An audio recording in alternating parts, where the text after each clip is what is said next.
Pronto, galera. Então vamos falar agora sobre a avaliação do paciente reumatológico. Essa é uma aula que vai ser dada em duas partes, tá? Então a primeira está muito relacionada com a entrevista e com a coleta de dados para a gente entender a história do paciente. Só para que depois a gente vá para a parte prática propriamente dita, que é a parte de meter a mão na massa e fazer a avaliação funcional de fato. Então vamos entender um pouquinho como é que a gente vai proceder nessa avaliação. E para padronizar, para que a gente tenha um mesmo rumo, tá? Na hora que a gente estiver discutindo sobre avaliação, nós vamos utilizar a ficha de avaliação que nós construímos para a atividade interdisciplinar. É uma ficha básica, é uma ficha que tem muitos espaços de escrita, justamente para a gente não ter um protocolo muito fechado de avaliação, que não é hora disso. É hora exatamente de vocês aprenderem a fazer essa entrevista, a fazer essa coleta de dados de uma maneira estruturada, mas sem estar travada, tá certo? E aí a gente vai abordar os seguintes pontos. Toda vez que você pegar a ficha de avaliação, a primeira coisa que você tem que fazer quando estiver no seu paciente é justamente fazer a coleta do motivo da consulta. O que foi que trouxe ele para esse tratamento? O que foi que trouxe ele para a fisioterapia? Você vai anotar a ipsiliter daquilo que o paciente está falando, tá? Isso é muito importante entender esse contexto dele. Então, anota ali exatamente o que traz ele para a fisioterapia. E a partir dessa informação, a gente vai entender agora a história que levou o paciente a esse motivo. Desde que a gente consiga fazer uma linha cronológica de como começou, do que aconteceu e de como está agora. Certo? Para que você, daqui a um ano, quando ler, entenda o que foi que aconteceu na avaliação, ou o seu colega que está aí do lado, que na próxima semana vai ler e tem que entender exatamente da mesma forma. Então, ter uma capacidade de elencar de forma cronológica é muito importante, tá certo? Isso é uma habilidade e quanto mais você pratica, melhor você fica. Não estou falando em você ser sucinto demais, nem precisar escrever todos os detalhes.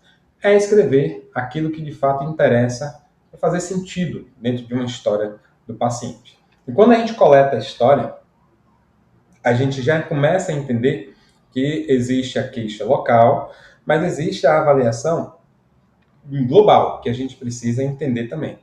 Quando a gente fala em global, para a gente não sair atirando para todos os lados, a gente precisa direcionar para outras queixas e sintomas que o meu paciente possa ter. E aí é interessante entrar já aquela parte do interrogatório de órgãos e sistemas, que é justamente aquela parte mais propositiva mesmo, que eu vou sair perguntando sobre queixas neurológicas, sintomas cardiovasculares, sintomas uroginecológicos, sintomas vasculares, que eu acho que eu já falei, sintomas correlacionados aos sentidos, à visão, se ele tem alguma dificuldade. E isso é muito importante, em especial no paciente reumatológico, que as doenças costumam afetar múltiplos órgãos e sistemas. E é importante já a gente ter essa clareza, ter essa noção. Tá? Quando a gente já está nesse caminho, aí já deve ter rolado por baixo aí, uns 20 minutos de avaliação, é interessante já fazer uma imagem do que o seu paciente tem. Já começa a ter uma noção de que perguntas virão com relação ao que eu avalio, qual teste que eu faço, qual escala eu utilizo. Esse é um caminho muito importante, você já ir pensando aí. Então, imagina que da agora em diante, você já está entendendo a história do paciente, já amarrou direitinho. Então, para fechar essa parte, você vai precisar coletar também os medicamentos que estão em uso por esse paciente. E isso é muito importante, porque eles afetam diretamente o nível da doença, o estágio da doença em que você está descobrindo ali, em que você está trabalhando. Provavelmente ele já veio com diagnóstico clínico. Você tem que dar o diagnóstico fisioterapêutico. E entender como o medicamento está sendo administrado é bom, porque você entende se há uma superdosagem e está afetando na hora que você está fazendo fisioterapia, e se ele está com uma quantidade de medicações que entra no número de polifarmácia. E aí a gente sabe que 5 medicações em uso simultaneamente a gente já considera polifarmácia. Principalmente para quem está estudando geriatria sabe que isso é muito importante, que afeta diretamente várias funções cognitivas e físicas do seu paciente. Certo? Então, considere isso daí como essa parte mais introdutória, porque logo na sequência vai vir a parte de pedir os exames complementares do paciente, é muito importante. E quando você for anotar, você vai pegar o nome do exame e a data, e vai escrever a impressão diagnóstica ali. Foi verificado que nessa radiografia obteve fratura e tal, não sei o que, não sei o que, não sei o que. A ultrassonografia do dia tal, né, obteve esse resultado. Anota literalmente assim, por exame mesmo e por data, para que a gente consiga criar uma sequência lógica, cronológica na cabeça. Lembrando que exames muito antigos, eu digo que o ideal é exames com menos de 3 meses, mas isso pode não acontecer. Então, exames antigos, que são muito importantes, considere aí até um ano, tá certo? Mais do que isso, perde-se um pouco do sentido de você estar anotando o dado de exame, tá certo? Mas anotado isso daí, vamos partir para os exames físicos. Exames físicos a gente vai dividir em 2 blocos, mas eu poderia dizer que até 3.